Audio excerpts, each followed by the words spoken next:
नमस्कार फ्रेंड्स, आज आपण शेकडेवारी या नवीन प्रकरणाला पाहतो आहेत. हे लेक्चर सुरू असताना हे दोन ठिकाणी सध्या सुरू आहेत, लक्षात घ्या.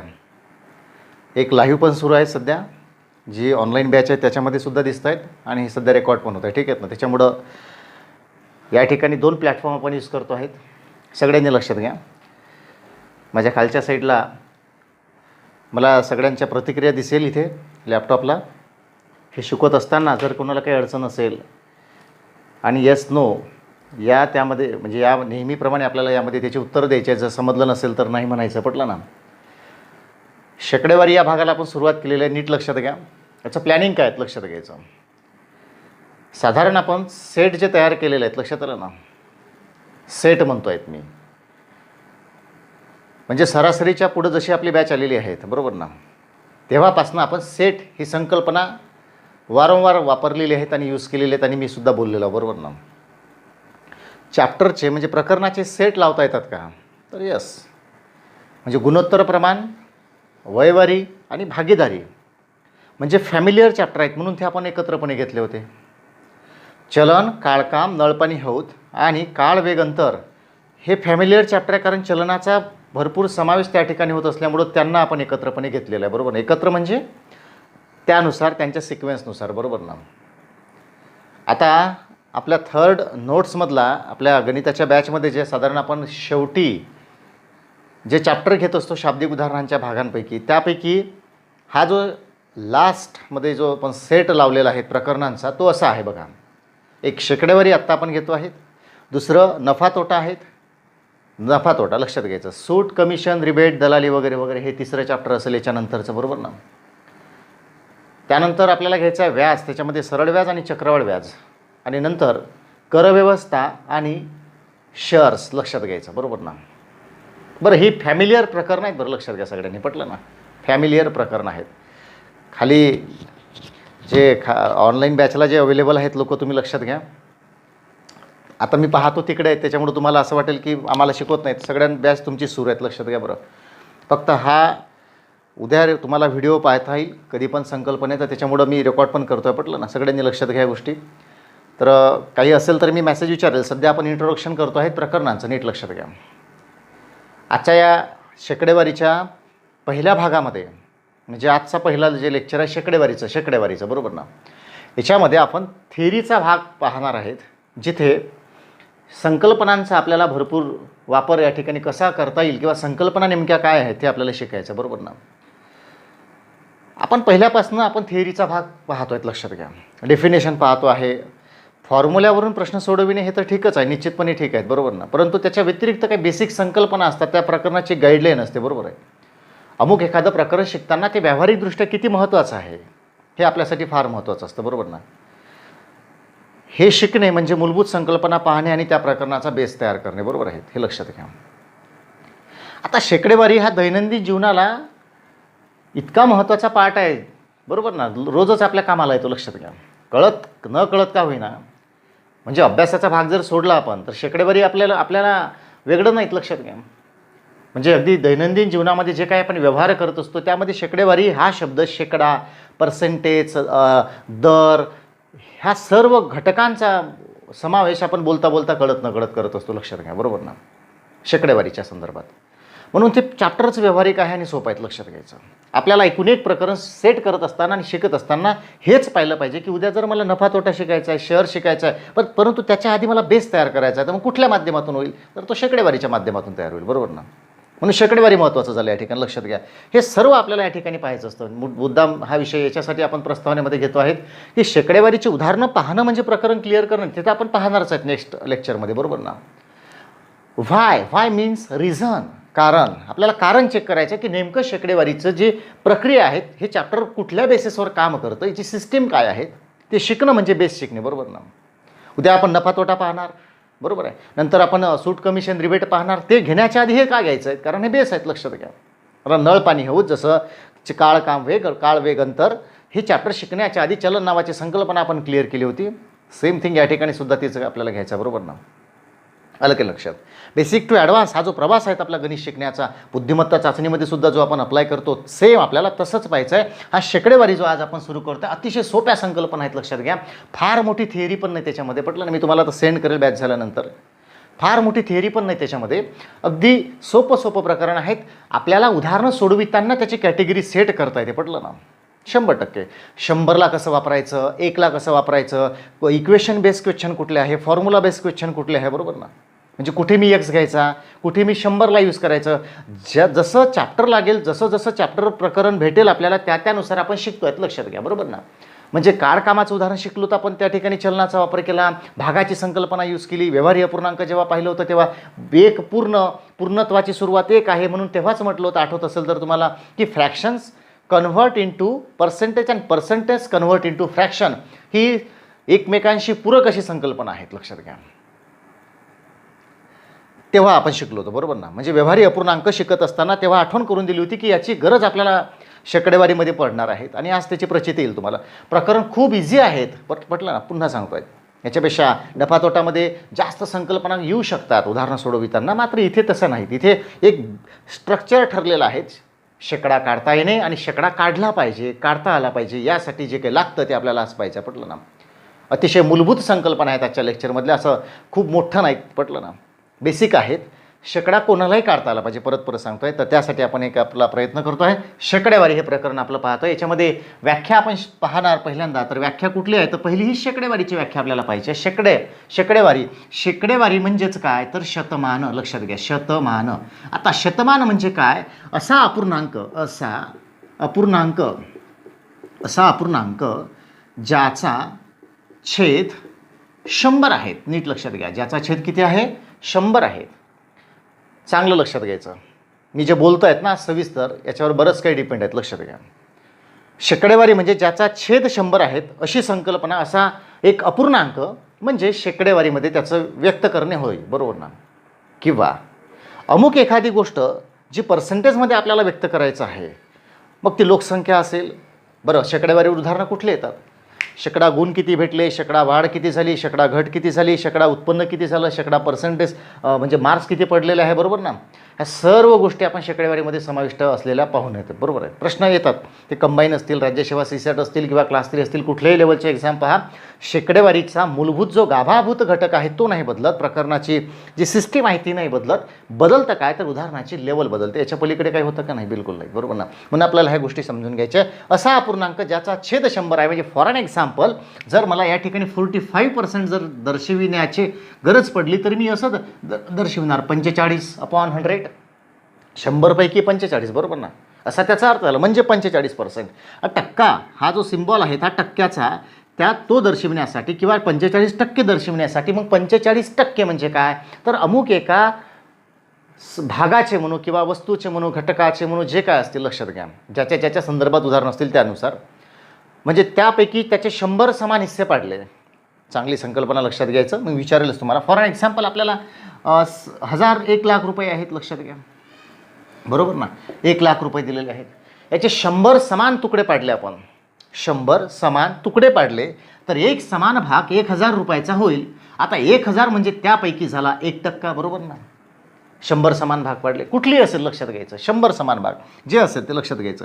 फॉर एन एक्झाम्पल 200 संख्येचं कन्व्हर्ट करायचं आहे. 200बद्दल जे जे घटक आहे आतमधले 1 ते 200 पर्यंतचे नंबर जर घेतले, याचा जर पर्सेंटेजमध्ये विचार करतो म्हटलं तर 200 ही पूर्ण अमाऊंट झाली, 200 ही पूर्ण घटक झालं. म्हणजे 200 हा पूर्ण, 200 मीन्स 100%, 200 मीन्स 100%. मग ह्या 200चे 100 समान भाग पाडले तर एक समान भाग येतो 2चा, म्हणजे 2 हा झाला 1%, लक्षात घ्या, 1%, बरोबर ना. 1%, म्हणजे या तुलनेनं आपल्याला हे करत जायचं, लक्षात घ्या. म्हणजे 1000 आपण घेतले असेल या ठिकाणी, लक्षात घ्या, 1000. आता 1000च्या 1% म्हणजे एकच ना, की 10 होईल, सॉरी 10 होईल, बरोबर आहे. 1% म्हणजे 10 झाला या ठिकाणी, बरोबर ना, 10%. आता सिम्पल आहेत. 1000 पैकी जेव्हा आपण 100 घेतो तेव्हा याला आपण 10% म्हणतो. मुद्दा एवढाच आहे ओव्हरऑल. हे सगळं पाहत असताना एकच मुद्दा लक्षात घ्यायचा आहे. शेकडेवारी म्हणजेच काय, शतमान म्हणजे काय, ज्या गोष्टीची तुलना किंवा तुम्हाला शेकडेवारीमध्ये करायची आहे, प्रथमदर्शनी तो घटक जो 100मध्ये व्याप्त आहेत, 100मध्ये तो व्यापलेला आहे, मग त्या 100 समान भागांपैकी त्याचे जेवढे भाग आपण प्रेझेंट करणार ते झालं त्याचं पर्सेंटेज. नीट लक्षात घ्यायचं. जस्ट फॉर एन एक्झाम्पल, जसं 1 लाखांपैकी 10,000 म्हटलेलं आहे, म्हणजे 100 समान भाग जर केले या ठिकाणी तर एक भाग 1,000चा आहे, तो म्हणजे तो झाला 1%. असे 10,000 केलं तर 10% झाले. 50,000 म्हटलं तर 50% झाले, 50% झालं. लक्षात घ्या. म्हणजे पर्सेंटेजची जी संकल्पना आहे ती यानुसार अशी जनरेट होत जाते. लक्षात घ्या. बरोबर आहे. हा झाला बेस त्याचा. म्हणून असं म्हटलं जातं शतमान म्हणजे असा अपूर्णांक ज्याचा छेद नेहमी किती असतो? 100 असतो. 100. मग आता दुसरी व्यावहारिक डेफिनेशन आपल्याला अभ्यासताना कशी म्हणता येईल स्वतःच्या भाषेसाठी, की शेकडेवारी असा त्याचा अर्थ होतो. शेकडेवारीचा अर्थ असा होतो की अमुक एखाद्या वस्तूपैकी म्हणजे भागापैकी, आकड्यांपैकी म्हणूयात आपण, विशिष्ट भाग जेव्हा काढतो तर तेवढ्यापैकी तेवढाच नेमका 100 पैकी किती ही तुलना करणे म्हणजे शेकडा काढणे होत. लक्षात घ्या. बरोबर आहे. तर ही झाली बेसिक इन्फॉर्मेशन शेकडेवारीची. आता आपल्याला पुढं जायचं आहे. तर मला जे लोक ऑनलाईन बॅचला बसलेले आहेत त्यांच्याकडून एक रिप्लाय हवा आहे की शेकडेवारीची मूलभूत जी फक्त प्रास्ताविक माहिती आहेत, डिटेल नाहीत, आपण शिकायला सुरुवात करतोय आता, ही प्रास्ताविक माहिती कळली का? नेमकं शेकडेवारी म्हणजे काय? क्लिअर आहेत? चला तुमची रिप्लाय असू द्या.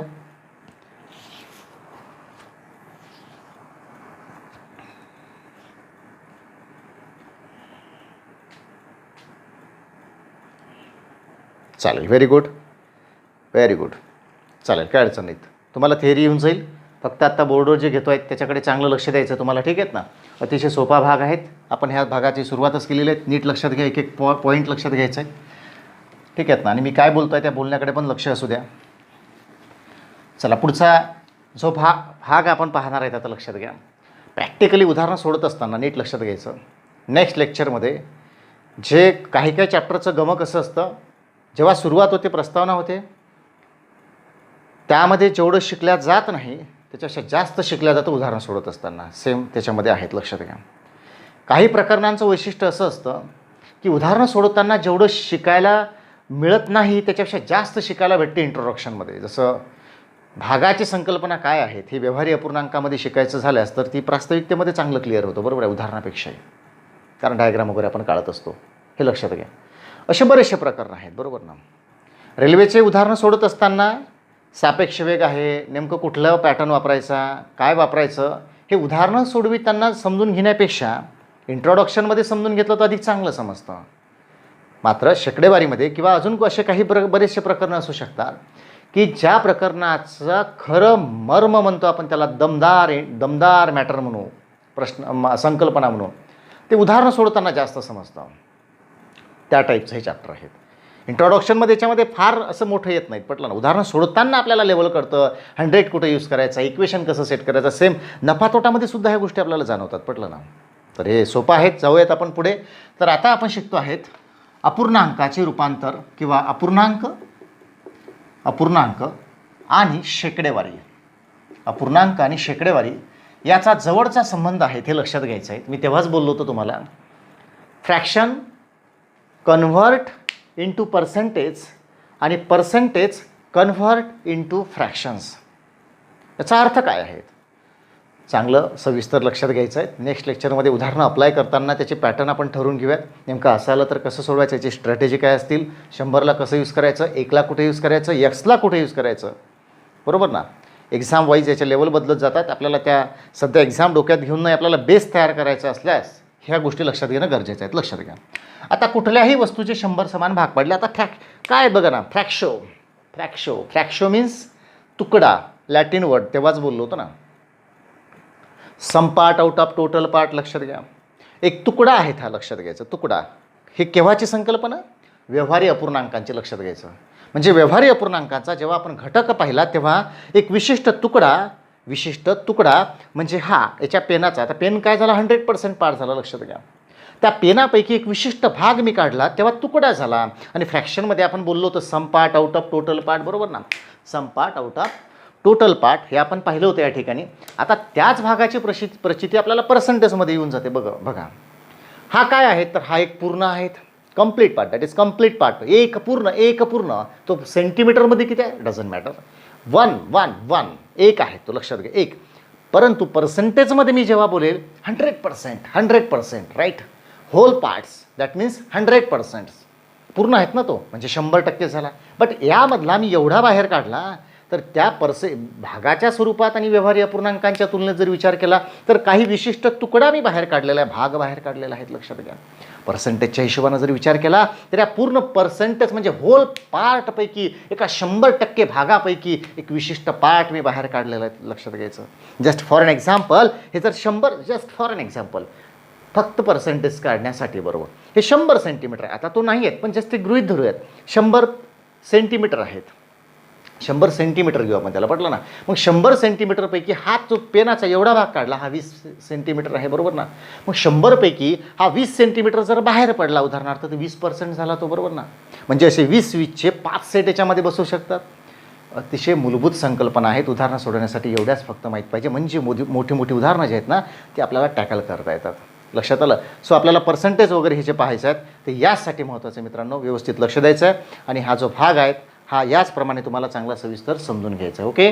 तर आपण ह्या शेकडेवारीचं रूपांतर अपूर्णांकामध्ये आणि अपूर्णांकाचं रूपांतर शेकडेवारीमध्ये कसं होतं ते आपण पाहतो आहे. चला क्लिअर करू. नेटवर्क मधामध्ये गेलो होतं त्याच्यामुळं ऑनलाईन बॅच जी आहेत हां तर ती क्लिअर झाला. ओके, क्लिअर आहे सगळं, दिसत आहे तुम्हाला. हां, मधात बंद झालं होतं नेटवर्क तुमचं. एकदा क्लिअर आहेत इथपर्यंत सगळे रेडी आणि पुढच्यासाठी रेडी आहेत तुम्ही? चालेल, काय अडचण नाही. तेच थोडं मधात वायफाय गेल्यासारखं वाटलं मला. चालेल, काय अडचण नाहीत. ओके. सो बघा आता पर्सेंटेज आणि अपूर्णांकाचा संबंध काय आहे लक्षात घ्यायचा. Okay, very good. चला, 100% म्हणजे एक पूर्ण भाग म्हणजे कंप्लीट पार्ट आपण त्याला म्हणतो, लक्षात आलं. म्हणजे 1पैकी 1 म्हणजेच किंवा 100% आणि 100पैकी 100 म्हणजेच एक पूर्ण असं आपण गृहीत धरतो, बरोबर ना. चांगलं लक्षात घ्यायचं. कदाचित आज ऑनलाईन जे लेक्चर यूट्यूबला जे लोक पाहिल त्यांना खऱ्या अर्थानं याचा वापर कसा होतो हे आजच्या लेक्चरमध्ये नाही कळणार, तर हे उदाहरण सोडताना खऱ्या अर्थानं आपण अप्लाय करणार बॅचमध्ये, लक्षात घ्या. ज्या शॉर्ट ट्रिक्स म्हणतो ना आपण ते आपल्याला आयात नाही करायच्यात, लक्षात घ्या. आपल्याला आपल्याचपासून आपल्याला काय माहीत आहे त्यावरच आपल्याला काहीतरी तयार करता येईल का याच्याकडे लक्ष देणं गरजेचं आहे, बरोबर ना. तर यानुसार बघा आता एक झाला. या ठिकाणी मला जर 50% असं लिहायचं असेल तर काय लिहिणार मी? 100पैकी 50 भाग म्हणजे 1/2 झाला, म्हणजे फ्रॅक्शनमध्ये, बरोबर आहे. जर मला 25% जर दर्शवायचे असतील तर 100पैकी 25 म्हणजे 1/4, राईट, 1/4. जर मला 10% जसं आलं तसं मी या ठिकाणी मांडतो, बघा फक्त लक्ष द्या. तर 1/10 झालं या ठिकाणी, बरोबर ना. 1/10 झालं. जर मला 20% जर दाखवायचे असतील तर मी 20/100 म्हणजे 1/5 असं या ठिकाणी दाखवेल, लक्षात घ्यायचं. जर मला 30% म्हणजे 30% दाखवायचं असेल तर 30/100 म्हणजे 10×30 10×10 100 म्हणजे 310 मला दाखवता येईल, लक्षात घ्यायचं. मला 12.5% जर दाखवायचे असतील तर 12.5% म्हणजे यानुसार म्हणजे 1/8 मला यानुसार दाखवता येतील. मी इथे ते 1/8 310 वगैरे कसं आलं या भानगडीत नाही पडलो, कारण ते तुम्हाला माहीतच असायला पाहिजे. एवढ्या दूर आलो आहेत आपण बॅच घेऊन, तर बेसिक कॅल्क्युलेशन आहेत आतमधले ते तर आलीच पाहिजे, बरोबर ना. म्हणजे यानुसार आपण जातो आहेत, लक्षात घ्या सगळ्यांनी, पटलं ना. आता इथे ना काही गोष्टी आपल्याला अप्लाय करता येईल. हे झालं एक शिकण्यापुरतं, आपल्याला घरी अभ्यास करताना काय करता येईल लक्षात घ्या. आता इथे जर मी 12.5 घेतलं या ठिकाणी, बरोबर ना. 12.5ची अर्धी जर केली तर या ठिकाणी 6.25 होतात. मग 6.25% म्हणजेच काय तर 6.25% डायरेक्ट कसं काढता येईल आपल्याला, ह्या बऱ्याचशा गोष्टी स्वतःहून इम्प्लिमेंट करता आल्या पाहिजे. जर मी 12.5% म्हणजे जर 1/8 घेतला, इकडे जर 12.5चे अर्धे घेतले तर इकडे छेदाची दुप्पट होईल म्हणजे 1/16 घेता येईल डायरेक्ट आपल्याला, लक्षात घ्या. अशा बऱ्याचशा संकल्पना आपल्याला स्वतःहून अप्लाय करायच्या आहेत. जस्ट फॉर एन एक्झाम्पल 30% आहेत तर 310 आपण या ठिकाणी केलेलं आहे, बरोबर ना. 30% म्हणजे 310 केलं. एक डेमो म्हणून आपल्याला पाहता येईल. 30च्या दुप्पट किती? 60% जर काढतो म्हटलं 20×60 20×5 म्हणजे 3/5 झालं, लक्षात घ्या. दिसत आहेत ना, 3/5 झालं या ठिकाणी. म्हणजे 20 न भागा 30% घेतलं 3/10 झालं, राईट, 3/10 झालं. आता 30च्या डबल आपण 60% जर घेतो म्हटलं 60/100 20×60 20×5 म्हणजे 3/5 झालं, बरोबर आहे. निम्म्यावर गेलं इथलं प्रमाण, लक्षात घ्यायचं. ही पूर्वतयारी केलेली होती आपण फ्रॅक्शनमध्ये, लक्षात घ्या. आपण नाळ फसून ठेवलेले आहेत एकमेकांसोबत, पटलं ना. उदाहरणं सोडत असताना याची गरज लागतं. प्रास्ताविक भाग बऱ्याचदा आपण पाहत नाहीत, लक्षात घ्या. दळादळ उत्तरं काढण्याची आणि प्रश्न सोडवण्याची आपली जी रेस लागली आहेत ना, गणित कुठंतरी त्यामुळं कच्चं राहिलेलं आहे. प्रश्न सोडविण्याच्या आधी पहिल्यांदा प्लॅनिंग माहीत असलं पाहिजे, लक्षात घ्या. कारण मी केवळ आणि केवळ उदाहरणं सोडविण्याच्या हिशोबाने आपल्या अकॅडमीमध्ये सुद्धा आपण गणित शिकत नाहीत, तुम्हालाही माहीत आहे. आपण प्रास्ताविकता, आपण ॲनालिसिस, आपण प्रश्नाचं आणि प्रकरणाचं विश्लेषण यावर खूप जास्त भर देतो आहे, कारण ते आलं पाहिजे. लक्षात घ्यायचं, लर्निंग जे म्हणतो आहे, शिकणे ही पहिली प्रायोरिटी आहे. पटलं ना? इम्प्लिमेंटचा भाग हा नंतर येतो. लक्षात घ्यायचा, पहिल्यांदा मला आलं पाहिजे, मला समजलं पाहिजे, मग आपण इम्प्लिमेंट करण्यासाठी आपण तयार असतो. ही एवढंच झालं का नाही, अजून पण तुम्ही काढू शकता. 140 काढू शकता, 160 काढू शकता, काढलेले तर 80% काढू शकता, त्याला कन्व्हर्ट करू शकता. तुम्ही 26% काढू शकता, त्याला कन्व्हर्ट करू शकता. तुम्हाला 37% काढायचे, त्याला तुम्ही कन्व्हर्ट करू शकता. म्हणजे अपूर्णांकाचं रूपांतर शेकडेवारीमध्ये आणि शेकडेवारीचं रूपांतर अपूर्णांकामध्ये, ही जे भानगड आहेत आणि ह्या ज्या काही बेसिक गोष्टी आहेत ह्या सगळ्यांच्या क्लिअर झाल्या असतील तर yes or no? Yes or no? चला क्लिअर, माईक बंद करा.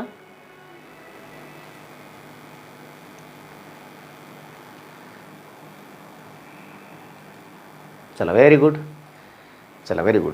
सगळ्यांना कळलेलं दिसून येत आहेत. माईक बंद करा प्लीज. ऑनलाईन बॅचवाल्याने शुभांगी माईक बंद कर. माईक बंद कर. चालेल, क्लिअर आहे सगळ्यांचं? Very good. आपण शेकडेवारी शिकतो आहोत, हे लक्षात घ्या. आणि खरं म्हणजे खूप मोठी मालिका आहेत, बरोबर ना? मालिका खूप मोठी आहेत, शेकडेवारीची नाही बरं. या प्रकरणाच्या भरोशावर जे बरंच काही शिकायचं आहे, ही मालिका खूप मोठी आहेत, लक्षात घ्या. तर ही झाली बेसिक माहिती. अपूर्णांक आणि शेकडेवारी यांचं एकमेकांशी असलेला घनिष्ठ संबंध या संदर्भात नीट लक्षात घ्यायचं. आता पुढं काही महत्त्वाच्या 2-3 संकल्पना मी पाहणार आहे, त्याला अप्लाय कसं करायचं हे सुद्धा या ठिकाणी घेतलं जाईल, बरोबर ना? मी पुन्हा सांगतो आहे, जे बोलतो आहे त्याच्याकडे चांगलं लक्ष असू द्या. जे थेअरीच्या म्हणजे आजच्या लेक्चरमध्ये मी जे शिकवतो आहेत यातल्या प्रत्येक गोष्टीचा थेट संबंध प्रत्येक उदाहरणाशी येईल असं नाहीत. आणि उद्या 100, 150, 200 जे काही उदाहरणं आपण शिकणार त्या प्रत्येक प्रश्नासाठी थेअरी अवेलेबल असेल असं नाहीत, लक्षात घ्यायचं. प्रश्न बदलला, वापरायचं हेच आहेत, लक्षात घ्यायचं. फक्त प्रश्न बदलला, त्यानुसार आपल्याला डिसिजन घ्यायचं की मी इथे काय अप्लाय केलं पाहिजे. पटलं ना? शिकण्याचा भाग आहे म्हणून एक इंट्रोडक्शनचा भाग आहे म्हणून आपण हे पाहतोय. पटलं ना? आता साधारण ज्या पुढच्या 2 संकल्पना घेणार आहेत मी, नीट लक्षात घ्यायचं. एक हाऊ टू इम्प्लिमेंट, मी शिकलेला भाग जो आहे तो वापरणार कसा, बरोबर ना? हे जेव्हा आपण पाहतो सगळ्यांनी लक्षात घ्या. बॅच ही यूट्यूबला येईल, हे लेक्चर यूट्यूबला अपलोड होईल. याहीपेक्षा मी जे डेली रुटीनमध्ये ज्या पद्धतीने बॅच घेतो आहेत आपण, सगळ्यांनी लक्षात घ्या तुम्ही, मी त्याचनुसार जातो आहे. त्याच्यामुळं ही भानगड यूट्यूबला पडेल, त्याच्यामुळं काही वेगळं घेणार असं नाहीत, लक्षात आलं ना? थेअरीचा भाग आहेत, मला माहीत आहे. यूट्यूबला व्हिडिओ टाकत असताना ह्या गोष्टी मुलं आवर्जून पाहतात की याच्यामध्ये पटपट शॉर्टकटच शिकायला भेटलं पाहिजे. कदाचित आपला हा व्हिडिओ जेव्हा पाहिल तुम्ही लोक, तेव्हा तुम्हालाही असं वाटेल की सर हे तर असं नसं. आता जनरली आपण शॉर्टकटवाले व्हिडिओ पाहतो 10 मिनिटाचे, 2 मिनिटाचे, तसं नाहीत. आपण फाउंडेशन तयार करतो आहेत, लक्षात घ्या. आणि ही सिस्टीम आहे आपल्या अकॅडमीची. प्रत्येक चॅप्टर आपण या पद्धतीनं तयार केलेलं आहे, त्या ॲनालिसिसच्या भरोशावर. पटलं ना? त्याच्यामुळं खास करून तुमच्यासाठी बोलत आहे, लक्षात घ्या बरं, जे बसलेले आहेत तुम्ही ऑनलाईनला. म्हणजे तुमचं रुटीन नाही तुटलं पाहिजे आणि नवीन लोकांना पण त्याचा चांगला फायदा झाला पाहिजे, लक्षात घ्या. कारण केवळ उदाहरण सोडवताना बॅच कंप्लीट होत नाही. पटलं ना? व्हाय मीन्स रिझन आपल्याला क्लिअर करायचं आहे, कारणासहित पाहायचं आहेत. पटलं ना? आणि एका दिवशी होईल का? नाहीत. तर उद्या उदाहरणं बदलेल, त्याची सिस्टीम वेगळी असेल. परवाला उदाहरणं बदलेल, त्याची सिस्टीम. एक सेट आपल्याला पाहायचं आहे. टाईप 1, टाईप 2 असं नाव दिलं आणि टाईप 1, टाईप 2चे मॅटर्स क्लिअर झाले म्हणजे मला टाईप 1 समजला आणि टाईप असं नाहीत, बरं लक्षात घ्या. हे टाईप आपण अभ्यासाच्या दृष्टीनं तयार केलेले आहेत.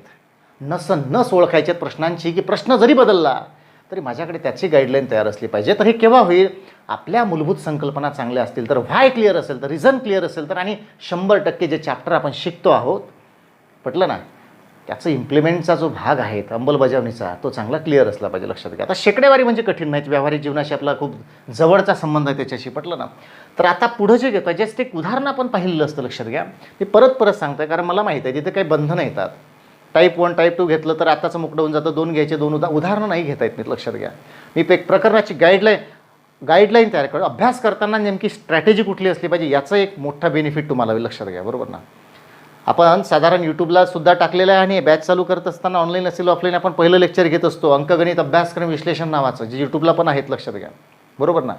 त्यामध्ये सविस्तर सांगितलं गेलेलं आहे की अभ्यासगणिताचा करत असताना प्रत्येक चॅप्टर हे कशा पद्धतीनं सेट केलं जातं. जे लोक नवीन असतील त्यांनी आवर्जून ते लेक्चर पहा, अंकगणित अभ्यासक्रम विश्लेषण नावाचं.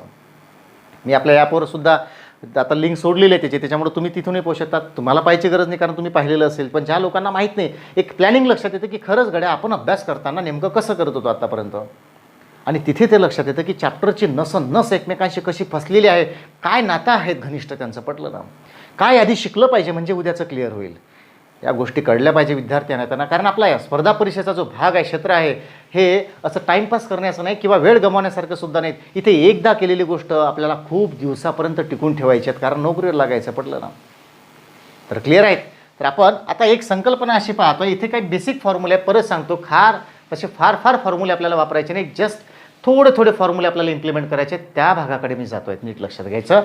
तर बघा आता यामध्ये एक प्रश्न असतो, एचा पगार बीच्या पगारापेक्षा, एचा पगार बीच्या पगारापेक्षा 25% जास्त आहेत. काही महत्त्वाच्या सूचना मी या ठिकाणी देणार आहे, त्या लक्षात घ्यायचा. एचा पगार बीच्या पगारापेक्षा 25% जास्त आहे, तर बीचा पगार एच्या पगारापेक्षा किती टक्क्याने कमी आहेत, हे या ठिकाणी दिसून येईल. तुम्हाला लक्षात घ्यायचं. पुन्हा लक्षात घ्या, प्रश्न काय दिला आहे. एचा पगार बीच्या पगारापेक्षा 25% जास्त आहेत. याचं प्लॅनिंग थोडं लक्षात घ्या. आजची प्रस्तावना आपल्याला अजून अर्धा तास पुरेल. चांगलं लक्ष द्या, गांभीर्यपूर्वक, ठीक आहेत ना. एचा पगार बीच्या पगारापेक्षा 25% जास्त आहे, तर बीचा पगार एच्या पगारापेक्षा किती टक्क्याने कमी आहेत. कितीतरीदा प्रश्न हे एक्झामला आलेले आहेत. म्हणजे माझा अनुभव राहिलेला आहे, त्याच्या असं एकही वर्ष नाही गेलं की हा प्रश्न कुठल्या ना कुठल्या एक्झामला आलेला नसेल, पटलं ना. हाच का नाहीत, आकडा बदलू शकतो. Yes, duplicate and transformation rule या ठिकाणी यूज करायचा आहे. मी शिकलेलं वापर नाही, याला आपण नेहमी म्हणतो शिकलेलं वापरता येणे. बरं, आता तुम्ही जर मीच आता ह्या ऑनलाईनच्या विद्यार्थ्यांना विचारतो आहे, एक तोंडी उत्तर काढायचं पटकन. एक माइंडसेट नसतो, अभ्यासाचा काहीच नसतो, घाईघाईत उत्तर काढायचे आहेत. काय उत्तर देणार तुम्ही पटकन सांगा बरं, जस्ट फास्ट. याचे उत्तर काय टाकणार. व्हेरी गुड, चला पटापट चला जसं जमेल तसं उत्तर टाका. मला माहीत आहे खूप सगळ्या विद्यार्थ्यांना याची उत्तर माहीत आहेत. Yes, very good.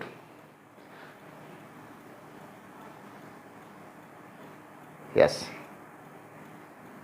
Very good. 20 काढलेले आहेत. ओके, चालेल.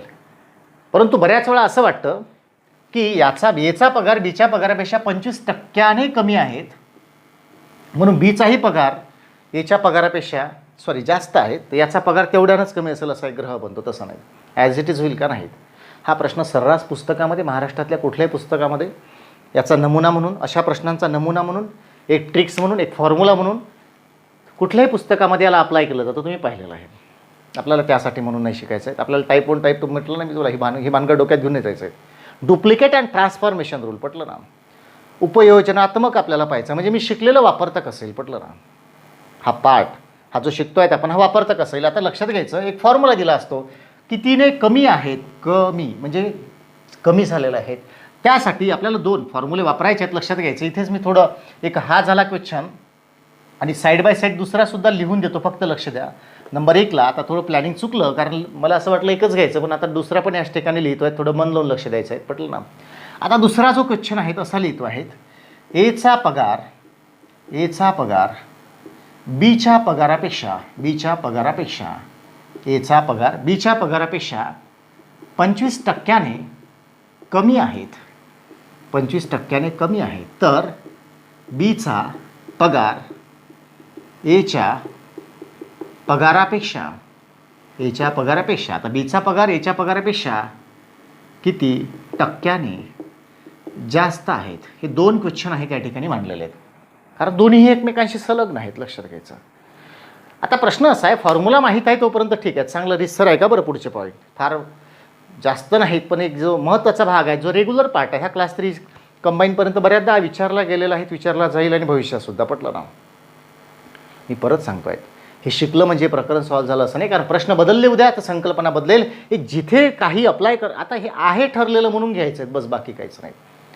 ठरलेल्या गोष्टी सगळं कॉमनच आहे, पुस्तकात ठरलेले आहे, व्हिडिओजमध्ये कॉमन आहेत, मी शिकवेल, अजून कोणी शिकवलेलं असेल. याच्या पलीकडे जे आपण प्रश्न उद्यापासून घेणार आहेत त्याचं प्लॅनिंग नसेल कदाचित, मग ते वेळेवर प्लॅनिंगसुद्धा करता आलं पाहिजे, पटलं ना. काही ठरलेलं आहे, काही न ठरलेला सुद्धा भाग आहे. पटलं ना?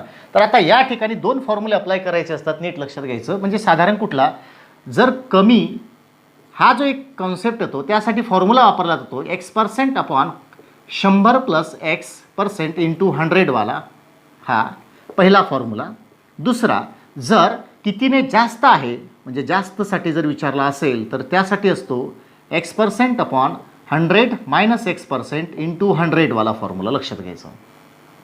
आता मुद्दा असा आहे, मला फॉर्म्युले माहीत आहे, ठीक आहेत, चांगलं लक्ष द्या बरं. सर ही लिंक कायम आहे, मी नोट्समधला एक प्रश्नसुद्धा घेतो आहे जस्ट एक प्रमोट करण्याच्या हिशोबाने की काय इम्प्लिमेंट झालं पाहिजे. पटलं ना? तर मुद्दा असा आहे, आता हा शब्द जो आहे कितीने कमी आहे यासाठी जर विचारलं, कमी जर असेल तर हा फॉर्म्युला अप्लाय करायचा म्हटलं आहे.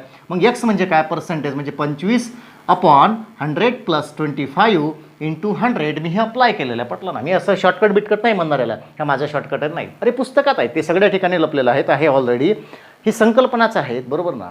त्याच्यामुळं ती काही प्रॉपर्टी एक तर माझी नाही, तो ऑलरेडी तयार आहेत, लक्षात घ्या. बरोबर आहे, तो ऑलरेडी तयार आहे. मग याला अप्लाय करू आपण. पटलं ना? 25/125 गुणेला 100 झाले 25 5 आणि 5 20, म्हणजे तुमचं उत्तर बरोबर आहे 20% या प्रश्नाचं पहिलं लक्षात घ्या. बरोबर ना? आता दुसरं ऑरमध्ये जर थोडं शिकूयात आपण, परंतु ऑरमध्ये पाहण्याच्या आधी मी दुसरा प्रश्न सॉल्व्ह करून देतो आहे. लक्षात घ्या, या फॉर्म्युल्यानुसार कितीने जास्त आहे असं विचारलं असता, जास्तसाठी फॉर्म्युला कुठला आहे, हा दुसरा x% अपॉन 100. जास्त आहेत म्हणून मायनस करावं लागेल या ठिकाणी, इंटू 100 झालं. बरोबर ना? म्हणजे 25 अपॉन 100 मायनस 25 इंटू 100, राईट. म्हणजेच 25 अपॉन 75 इंटू 100, 25 3 75, मग 100 भागलं तर 33.33% हे त्याचं उत्तर येतं. म्हणजे एवढ्यानं तो पगार जास्त आहेत आणि एवढ्यानं तो कमी आहे. झाले 2 उत्तरं या फॉर्म्युल्यानुसार. लक्षात घ्यायचं. मी काही प्रश्नांचं वाचन या ठिकाणी करतो आहे, थोडं मन लावून लक्ष द्या सर्वांनी. आता यूट्यूबचे व्हिडिओ जे पाहिजे त्यांच्याकडे प्रश्न नसतील, पण त्यांना ते कुठेही प्रश्न मिळून जातात, बरोबर ना? ऑनलाईनच्या बॅचच्या विद्यार्थ्यांनी प्रश्न लक्षात घ्यायचा आहेत. प्रश्न क्रमांक 15, मन लावून लक्ष द्या. प्रश्न क्रमांक 15 नोट्स जर रेडी असेल तुमच्याकडे तर बघा. चहा पावडरचा भाव 25% वाढला, घरात चहा पावडरची किती टक्के कपात करावी म्हणजे खर्चात वाढ होणार नाही? डुप्लिकेट अँड ट्रान्सफॉर्मेशन रूल मी काय शिकलो आहोत मला वापरता आलं पाहिजे. अरे स्पर्धा परीक्षेचा अभ्यास करतो आहेत आपण, आपल्याला हे कळलं पाहिजे की मी शिकलेलं ॲज इट इज वापरता आलं पाहिजे. डुप्लिकेट अँड ट्रान्सफॉर्मेशनचा रूल आहेत संकल्पनांचा विस्तार आणि वापर करणे. बऱ्याचदा डुप्लिकेट अँड ट्रान्सफॉर्मेशनचा अर्थ विद्यार्थी हा असा घेता, बघा आपलं एक सवय लागलेली आहे, खूप घाणेरडी सवय आहे ती. असा प्रश्न पाहिला तसेच मी 10 सोडवतो, तसं नाही. बरं तसं नाही म्हणत आहेत, बरं मी लक्षात घ्या, तसं नाही म्हणत आहेत. प्रश्न पाहिला तसंच पाहिलं, फक्त आकडा बदलला म्हणून मला तो सोडवता येतं, हा अभ्यास नाही. झोपेत जरी विचारलं प्रश्न चेंज करून तरी पटकन नस पकडता आली पाहिजे प्रश्नांची. त्यासाठी सेल्फ ॲनालिसिस जबरदस्त असलं पाहिजे, लक्षात घ्या. बरोबर ना? सो बघा काय महत्त्वाचं, तेच महत्त्वाचं. हा ही संकल्पना आहेत. मग मी चहा पावडरचा प्रश्न आला कसा वापरेल त्या ठिकाणी मला रिअलाईज झालं पाहिजे, अरे हेच तर तर पटलं ना, हीच तर संकल्पना आहेत ज्याच्याबद्दल मी शिकलो आहोत. एक तो प्रश्न झाला 17 नंबरचा, लक्षात घ्या. असे भरपूर आहेत क्वेश्चन. थोडं पुढं जाऊयात आपण, चला पुढं. एक 12 नंबरचा क्वेश्चन आहे, बरोबर ना? पुढं गेल्यानंतर आपण आता नेक्स्ट लेक्चरपासून पॅटर्न तयार करणार आहे त्याचे, परंतु आज जे आपण इंट्रोडक्शनमध्ये पाहतो आहे त्याच्यावर थोडंफार जे डिपेंड आहेत मी त्याच्याबद्दल बोलतो आहे. पटलं ना? असे भरपूर प्रश्न आहे. एक हा झाला, नीट लक्षात घ्या. बरं आपण 17वर थांबूयात. 17 नंबरचा जो प्रश्न आहे तो पाहिला आहे, त्याच्याबद्दल बोलूयाच, काही अडचण नाही. मी त्याला इथेच थांबून ठेवतो आहे सध्या, नंतर पुढच्याबद्दल बोलतो आहे. तर हे जे झालेलं आहे ते आता याच्यावर जातो आणि इथे काही विशिष्ट गोष्टी आपल्याला समजून येतात. बघा आता हे फॉर्म्युला जो आहेत ना हे ठीक आहेत, परंतु 100% त्रिकालबाधित सत्य आहेत का, की प्रत्येक प्रश्नाला तुम्ही वापरेल नाहीत? मला हा फॉर्म्युला यूज करताना प्रश्न असाच लागेल, बरोबर ना? मग मला कसं आलं पाहिजे? मी एक वाक्य या ठिकाणी पुन्हा मेन्शन करतो आहेत. शेकडा हा मूळ रकमेवर काढला जातो. मग कधी ती रक्कम असेल, कधी गुण असतील, कधी मार्क्स असतील, व्हॉटएव्हर जे काय असतील, लक्षात घ्यायचं. शेकडा हा मूळ रकमेवर काढला जातो, मूळ किमतीवर काढला जातो, मूळ संख्येवर काढला जातो. हे वाक्य दम आहेत बरं, लक्षात घ्यायचं, दम आहेत. खूप पॉवरफुल स्टेटमेंट असतात, लक्षात घ्या. काही अरे खूप बेस आहे त्याच्यामध्ये. आपण एक करत नाही ना प्रिपरेशन करत असताना, वाक्यांची भरभराट जी आपल्याकडे असली पाहिजे त्याच्यावरून प्रश्न सुटतात बऱ्याचदा. शेकडा नफा हा मूळ खरेदी किमतीवरच काढला जातो. तो दिला नसेल, वेगळ्या भाषेत दिला असेल तर भाग वेगळा आहे. म्हणजे दिला नसताना हे डिसिजन घ्यायला आपल्याला भाग पाडतात. मग पटलं ना? लक्षात घ्या. बरोबर. शाब्दिक उदाहरणाची भरभराट जे म्हणतो ना ती अशी आपल्याला चांगली करते, लक्षात घ्या येण्यासाठी. म्हणजे मी काय म्हणतात असाच असेल तर ठीक आहे, मला रिअलाईज होईल, पटलं ना. मग प्रश्न चेंज होईल ना भविष्यात, प्रश्नामध्ये कॉम्प्लिकेशन येतील, 2-3 वाक्यांचा समावेश असतील, तेव्हा काय करणार, तर मला 100वर कसं वापरता येईल, 100ला कसं यूज करता येईल ते मला कळलं पाहिजे पटकन. अतिशय सोपा भाग आहे, लक्ष द्या. कोण कोणापेक्षा, एचा पगार बीच्या पगारापेक्षा, बीच्या. मग समजा बी इज इक्वल टू 100, कारण शेकडा शिकतोय, जैसा देश वैसा बेस, बरोबर ना. जसं शिकतो आहे, जो घेतो आहे त्याच्याशी डील करायचं आहे, ओके, त्याला प्रमोट करायचं आहे. अपूर्णांक शिकलो 1ला प्रमोट केलं होतं, समीकरण शिकलो Xला प्रमोट केलं होतं, लक्षात घ्या. शेकडा शिकतो आहे, 100ला प्रमोट करतो आहेत. शेकडेवारी बीचा कोणापेक्षा, व्हाय मी का बीशी घेतलेला आहे, कारण बीवर डिपेंड आहेत, लक्षात घ्या. मग बीचा पगार जर 100 असेल तर एचा पगार बीच्या पगारापेक्षा 25% जास्त आहे, म्हणजे याच्यापेक्षा 25% जास्त म्हणजे 125 होईल. 100वर 25 वाढले 25%, 125 झाला. तो त्याच्या तुलनेत तो बीच्या तुलनेत 25 वाढला म्हणून 25% झाला. बट रिव्हर्स फॉरवर्ड करून जर विचार केला तर आता तो म्हणतो आहे की एचा पगार जो आहे, सॉरी बीचा, हा एच्या तुलनेत किती कमी आहेत. प्रश्न बदलला.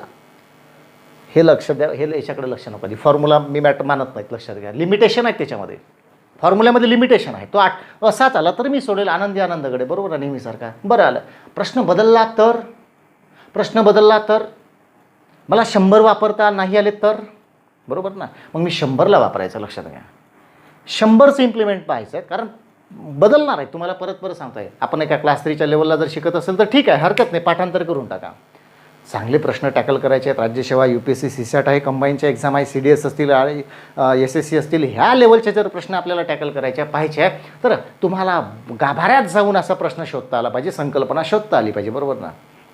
त्यासाठी लागतं ना. म्हणजे बघा किती सोपं आहे हे आकलन आहे, हे सेल्फ डिसिजन आहे, बोलता आलं पाहिजे, स्वतःशी बोलता आलं पाहिजे. मी प्रश्न असं असेल तर कसं आणि तसं असेल तर कसं, बरोबर ना, हे केल्याने प्रश्न मांडता येतात, लक्षात घ्या. म्हणजे हा 25% का जास्त होता, कारण 100वर 25 वाढले होते. आता बीचा पगार एच्या पगारापेक्षा किती टक्क्याने कमी आहे, तर आता 125वर 25 कमी होतात, म्हणून 100वर किती, यानुसार त्याचं उत्तर 20% येतं. हे सोडत बसायच्या भानगडीत नाही बसत नाही. MPSC करत आहे म्हणजे मी नाही सांगणार 20 कसे आले, तर ते माहीत असायला पाहिजे, माहीत आहे सगळ्यांना, बरोबर ना. पुन्हा एकदा लक्षात घ्या, इथं का 25 वाढले, कारण दिलं होतं, हरकत नाही, का पण 100वर वाढले. इथे का 20%, कारण 125च्या तुलनेत 25 कमी झाले, मग 100वर किती कमी झाले, तर त्याचं उत्तर येतं 20%. ॲज इट इज नाही येणार. सेम थिंग या ठिकाणी सुद्धा अप्लाय करता येईल, कारण आता काय म्हणतो, एचा पगार, हे लक्षात घ्यायचं बरं, प्रश्न चेंज झाला. एचा पगार बीच्या पगारापेक्षा 25% कमी आहेत. समजा बी इज इक्वल टू 100 घेतला तर एचा 25% कमी आहे म्हणजे 75 झाला. आता बीचा पगार एच्या पगारापेक्षा 25 रुपयानं जास्त आहे, राईट. तो म्हणतो ना किती टक्क्यानं, आता किती टक्क्याने जास्त आहेत. तर आपल्या तुलनेत 75वर त्याचा पगार 25 रुपयानं वाढला, तर 100ला किती वाढला, असं भाष्य करा स्वतःशी, म्हणजे 33.33% येणार. तुम्ही काय बोलताय, काय डिसिजन घेता, फॉर्म्युला मॅटर नाही करत. फॉर्म्युल्याला मी थोडं वेगळ्या पद्धतीने ॲनालिसिस करण्याचा प्रयत्न केला. व्हाय, कारण मला प्रश्न सोडवायचे वेगवेगळ्या तऱ्हेने.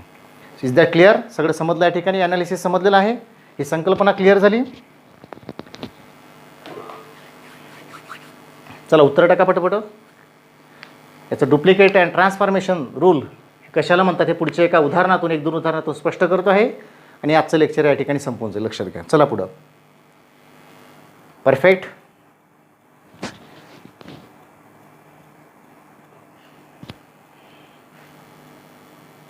चला, व्हेरी गुड. सगळ्यांना समजलेलं आहे, काही टेन्शन नाहीत. Okay, very good. चालेल, पुढं जाऊयात आपण. चला पुढं जाऊयात. चला, हा एक बेस झालेला आहे, ठीक आहेत ना. स्क्रीनशॉट घेऊ शकता लिहायचं असल्यास, ओके. चालेल, एक ॲनालिसिस झालेलं आहे ते लक्षात घ्या. चला पुढं जाऊयात आपण, पुढं जाऊयात.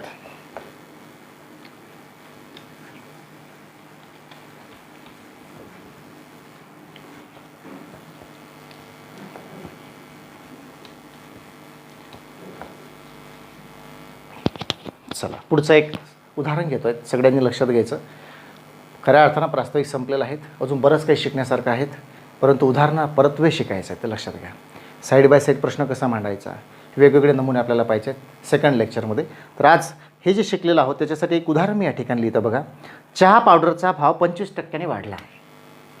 प्रश्न बघा, चहा पावडरचा भाव 25% वाढला.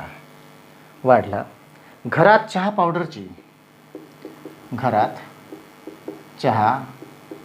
पावडरची किती टक्के कपात करावी? किती टक्के कपात करावी म्हणजे खर्चात वाढ होणार नाही. हा प्रश्न आहे, नीट लक्षात घ्या सगळ्यांनी. ऑनलाईन ऑफलाईन यूट्यूब जे काय पाहत असतील या लेक्चरला सगळ्यांनी लक्षात घ्यायचं. मी प्रश्न लिहिलेला आहे त्या ठिकाणी, जागेवर घ्यायचं आहेत म्हणून लिहिलेलं आहेत. पटलं ना? लक्ष द्या सगळ्यांनी. प्रश्न एकदा पुन्हा वाचतो आहेत. हाऊ टू इम्प्लिमेंट, मी घेतलेलं शिकलेलं वापरायचं कुठं आहे समजलं पाहिजे. त्याच्या पलीकडे प्रश्न आला तर तोही कसा सोडवायचा आहे. पटलं? एक जस्ट एक डेमो म्हणून पाहायचं, बाकी काही नाही. परत सांगतं, प्रश्न बदलतात या ठिकाणी. खूप प्रश्न आहेत. आपण साधारण या शेकडेवारीच्या लेक्चरमध्ये 149 उदाहरणांचा समावेश घेतलेला आहे. पटलं ना? क्लिअर आहे सगळ्यांना? त्या 149 उदाहरणं आपल्याला पाहत असताना सगळे सारखेच आहेत का नाहीत, त्याचे सेट लावलेले आहेत मी, लक्षात घ्या. तेव्हा इथंच संपलं नाही, ते खूप काही शिकायचं आहे. खूप सारं ॲनालिसिस आहे. आजचं ॲनालिसिस उद्याला कामात पडेल असं नाही. पटलं ना? क्लिअर आहे? चला तर मग बघा असे शिकलो होतो. चहा पावडरचा भाव 25% वाढला. घरात चहा पावडरची किती टक्के कपात म्हणजे कमी करावी म्हणजे खर्चात वाढ होणार नाही, तेवढंच राहील. जेव्हा या ठिकाणी प्रश्न विचारला कमी, मग जेव्हा कमी हा शब्द आला आहे आणि पर्सेंटेजचा एकच आकडा दिलेला आहे, प्रश्नामध्ये 2 सेंटेन्स जरी दिले असतील तरी बेस मात्र एकच दिलेला आहे, तेव्हा फॉर्म्युला कुठला येईल? 100 + X% × 100. म्हणजे 100 मीन्स एक्स म्हणजे कुठला? तर 25 आणि 100 + 25 100. 25/125 × 100 म्हणजेच 25/5 आणि हे 20. म्हणजे या ठिकाणी 20%ने कपात करावी हे या ठिकाणी उत्तर निघालं. मला एकदा परत सांगा, फॉर्म्युला समजला का सगळ्यांना? मला त्याच्यावर जास्त प्रेशर नाही करायचं तुम्हाला. पटलं ना? ते प्रेशर घ्यायचं पण नाहीत. प्रेशर कुठं घ्यायचं आहे? संकल्पना क्लिअर करण्यावर. फॉर्म्युला येतो, पुस्तक येतो, माझा काही शॉर्टकट नाही येतो. ठीक आहेत ना? चला, व्हेरी गुड. तुमचे मेसेज येतात मला, काही टेन्शन नाही. ठीक आहेत ना? चालेल, लक्ष द्या. झालं, निपटलं का? निपटलं. आता प्रश्न मी चेंज करतो. प्रश्न बदलणारच आहेत, लक्षात घ्या. नोकरी घ्यायची आहे म्हटल्यानंतर याला सामोरं जावं लागेल. पटलं ना? प्रश्न बदलला आता. चहा पावडरचा भाव 25% वाढला. चांगलं लक्ष द्या. चहा पावडरचा भाव 25% वाढला. विक्रीत 20% कपात झाली. प्रश्न बदलला. चहा पावडरचा भाव 25% वाढल्यामुळे विक्रीमध्ये खपामध्ये 20% कपात झाली, कमी झाली. उत्पन्नात घट किंवा वाढ किती % झाली? प्रश्न बदलला. 2 आकडे आले ना आता पर्सेंटेजची. आफत झाली, कारण मी असंच पाहिलं होतं. सो हे मॅटर नाही करत, लक्षात घ्या. मला 100 वापरता आला पाहिजे माझ्या बलबुत्यावर, मग मजा आहेत. पटलं ना? प्रश्न बदलला. आयताची लांबी 10% वाढली, रुंदी 20% कमी झाली. क्षेत्रफळात किती % फरक पडला? मॅटर नाही करत. आयताची लांबी रुंदी मॅटर करते. Base concept. पटला ना? प्रश्न बदलला, लक्षात घ्या. बरोबर ना? विजेच्या पंख्याची किंमत एवढ्या टक्क्यानं वाढली, तेव्हा विक्रीमध्ये एवढ्या टक्क्यानं फरक कमी झाली, कपात झाली. शेकडा उत्पन्नात घट किंवा वाढ किती झाली? बरोबर ना? लक्षात घ्या. त्यासाठी म्हणून मूलभूत संकल्पनांचा वापर करता आला पाहिजे, म्हणजे लोड नाही येणार डोक्यावर. पटलं ना? म्हणजे कसं बघा, आता इथे मी थोडं वेगळ्या याच्यामध्ये प्रमोट करतो, नीट लक्षात घ्यायचं. खर्चात वाढ होणार नाही ही संकल्पना मांडत नाही बसायचं, एक शिकायचं म्हणून थोडं डिटेलमध्ये घेतो आहे. जेव्हा हात बसेल तेव्हा पटपट बाय डिफॉल्ट तुमच्याकडून होऊन जातं, ते लक्षात घ्या. जेव्हा हात बसेल ना, संकल्पना इथं क्लिअर असेल ना, बाय डिफॉल्ट पटपट होऊन जातं. आज थोडं घ्यायचं आहे, वाक्य मी कमी नाही करणार, कारण अंडरस्टँडिंग हा भाग आपल्यासाठी महत्त्वाचा आहे. बरोबर ना? समजा माहीतच नाही, चहा पावडरचा भाव माहीत नाही. समजा चहा पावडरचा भाव 100 माहीतच नाही ना, माहीतच नाही. खर्चात वाढ नाही झाली पाहिजे, पण खर्च होतो किती हे तर पहिल्यांदा माहीत पाहिजे ना. हो, खर्चात वाढ होणार नाही याची काळजी घेईल मी, परंतु खर्च होता किती ते नाही माहीत पाहिजे का? यासाठी वापर किती होते ते माहीत पाहिजे, यासाठी भाव किती होता ते माहीत पाहिजे. समजा चहा पावडरचा भाव 100 घेतला. समजा चहा पावडरचा भाव घेतला, चहा पावडरची विक्री घेतो 100. घ्या ना 100 किलो, काय प्रॉब्लेम आहे? नाही नाही घेत आपण तसं 100 किलो, वापरा 100 किलो महिन्याचा चहा, आपल्याला काय घेणं नाही. उदाहरण सोडवायचं आहे फक्त, लक्षात घ्या. चहा पावडरचा भाव आहे 100 रुपये पर के-जी, 100 रुपये 100 किलो वापरतो, म्हणजे होणारा खर्च सहज निघतो. होणारा खर्च हा झाला 100 गुणिले 100 म्हणजे 10,000 रुपये, सरळ सरळ निघतो. परंतु तो काय म्हणतो, असंच हे तर झालं पहिलं. तो म्हणतो आहे चहा पावडरचा भाव 25% वाढला. आता भाव 25% वाढला व तो 125 झाला. चला, क्लिअर झालं का? मी थोडं मांडण्याचा प्रयत्न केला आहे ठिकाणी, कमीत कमी मांडणी. चहा पावडरचा भाव आता 25% वाढला म्हणून तो 125 झाला. 125 झाला. हेच पंख्याचं, क्षेत्रफळाचं वेगवेगळे जे उदाहरणं म्हटले, तिथं दुसरं पण खप कमी झाला म्हटलं असतं 20%, तुम्ही 80 केलं असतं, 80 किलो खपलं असतं, एवढं म्हटलं असतं. डुप्लिकेट आणि असं वापरा पटलं ना. प्रश्नाशी बोलणं शिका, प्रश्नातून आउटपुट काढा. हे फालतू आपण फॉर्म्युला डिपेंड नाही राहायचं स्वतःच्या वेळी, कारण प्रश्न बदलणार आहे, झपाट्यानं लेवल बदललं आहे एक्झामच्या, पटलं ना. हे जमलं पाहिजे आणि हे सोपं आहे. उलट तुम्हाला प्रेशर नाही येत इथे डोक्यावर अभ्यास करण्याचं, कारण मूलभूत संकल्पनांचा वापर बेस तयार करतो आहे, पटलं ना. लक्षात घ्या. मग चला, आता तो काय म्हणतो, खर्चात वाढ नाही होणार. खर्च किती आहेत, खर्च किती हवा, तर खर्च 10,000च हवा, त्याच्यात वाढही नाही झाली पाहिजे. मग सिम्पल आहेत. म्हणून 125च्या भावाने 10,000मध्ये येणारी चहा पावडर म्हणजे सिम्पल, मी 10,000ला 125चा भाव झाला तर एवढं वापरणार, म्हणजे 80 किलोग्रॅम चहा पावडर मला घ्यावी लागेल किंवा मिळेल. कारण खर्च नाही वाढवायचा आहेत ना मला. लॉकडाऊन आहेत, खर्च कुठून वाढवणार, बरोबर आहे. लक्षात नाही आलं का? खर्च कुठून 10,000 भागवायचं आहे. मग सिम्पल आहे, 10,000 मला भागवायचं आहे, म्हणजे 125 रुपये भाव झाला. माझा किती चहा बसेल, माझा 80 किलोग्रॅम चहा बसेल, कारण वाढलेलं आहे. म्हणजे याचा अर्थ मी आधी किती वापरत होतो, 100 किलो वापरत होतो. माझा किती बसतो 10,000मध्ये 80च बसतो. सिम्पल 80च बसतो. म्हणून शेकडा कपात किती वापरत होते, 100, आता किती वापरायचं आहे, 80. किती कमी झाला, 20 कमी झाला. 100वर 20 म्हणजे 100ला 20% लेस, हे त्याचं उत्तर येईल. कळलं का प्रश्न? सांगा मला एकदा, फायनल आन्सर करून सांगा. त्याचं उत्तर लक्षात आलं?